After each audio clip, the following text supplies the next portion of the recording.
Matt, do you Okay, yes. So I listened inspired by Alex's courage. I listened to the most recent episode. He has a new one today that I didn't hear about, the one where he talks to Gene Simmons, and I will be listening to that. Well, I mean, Gene Simmons, like, legendarily the biggest asshole and piece of shit in the entire music industry. Oh, I can't wait. Really it's going to be amazing. Something. So last week was the most recent one that I was listening to, and I feel like to sum all of this up and to really get across what it's like to listen to him just have these spells while being recorded, you need to listen to it.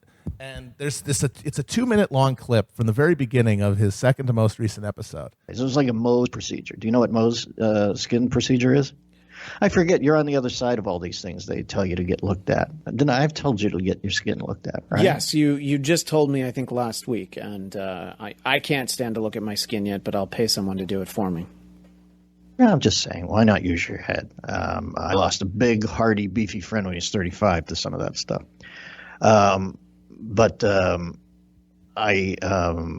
Mohs thing is where they go down and scoop out what is a precancerous growth or a basal cell, I think is the second one. And if the basal hits your rathbone, you're gone. And then there's another one, squamous. I think basal would be the first one, then squamous, and then melanoma. Well, that's what you're trying to preclude. But anyway, if you get one of the first two, they skim down and do something called a Mohs procedure. I believe it's M-O-H-S, not M-O-E-S, as in the great Doug Moe, who I believe I used to watch. Jesus Christ. Play with the New Orleans Buccaneers as a youngster in the ABA. See, that right there is an example of how you're playing a level of chess with Spock higher than me, because I was, of course, going to go the Mo Howard route, but I feel like that's far too rudimentary. And I've just learned just brutally humoring him right there.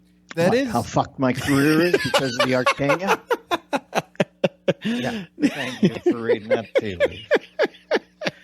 So anyway, they scoop down and then they go down one scoop lower. Let's say they use a tiny miniaturist melon scoop, and they get one scoop below it, and then you're supposedly, they call it margins. They need to establish a margin. So anyway, how did I get off on the Mohs procedure? What precluded that? I think that you were talking about a rusted out car. Holy, you were talking right. about Oh, this. yeah. Have you ever had a rusted out car? Hold on a minute. But why was I talking about that? This is if you like. That is classic old guy shit. Just like explaining your skin lesions as casual conversation. I just love the way it ends. I just love the way it ends. He goes, all right, rusted out car. Why was I talking about that?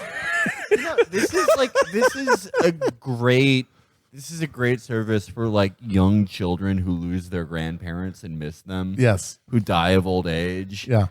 Because this is the platonic ideal of an old person conversation that goes less than nowhere. Yes. Like a conversation that goes nowhere with an old person is them describing like a hot dog place they went to in 1932, and you're like, this is so fucking boring, but at least you're having a nice memory.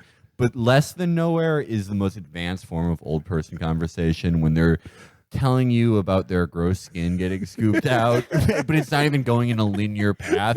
It starts out with like him getting his skin scooped out, then we haven't heard the rest of the clip, but it probably extends into like, and then Golf Digest was in there. Have you ever noticed that Golf Digest? By the way, that whole thing did start because he was talking about how he had an old car when he was a kid that he had to like deal with the rust damage over time from road salt, and how you have to cut through like the rocker panels that get rusty, and then he decided to turn that into a 2-minute long discussion of what it means to have a skin cancer removed, and then forgot that that's why he was talking about it. And he missed the obvious joke about 2 scoops of raisins, but for his face. It's like a combination of like sort of shock images, because I'm thinking about like old person skin just getting melon balled. And Mr. Burns' childhood flashbacks. It's just nothing in it connects, but there are enough coherent ideas that are horrifying to me. You know, sometimes I like I realized that my absence from like Twitter and online has greatly diminished actually my ability to free associate like I used to, because it really does keep you bouncing around, and instead I just sit at home and read the Financial Times all day. But it's nice to know that all I have to do is literally wait for my brain to rot, and then I'll get that ability back again. Yeah.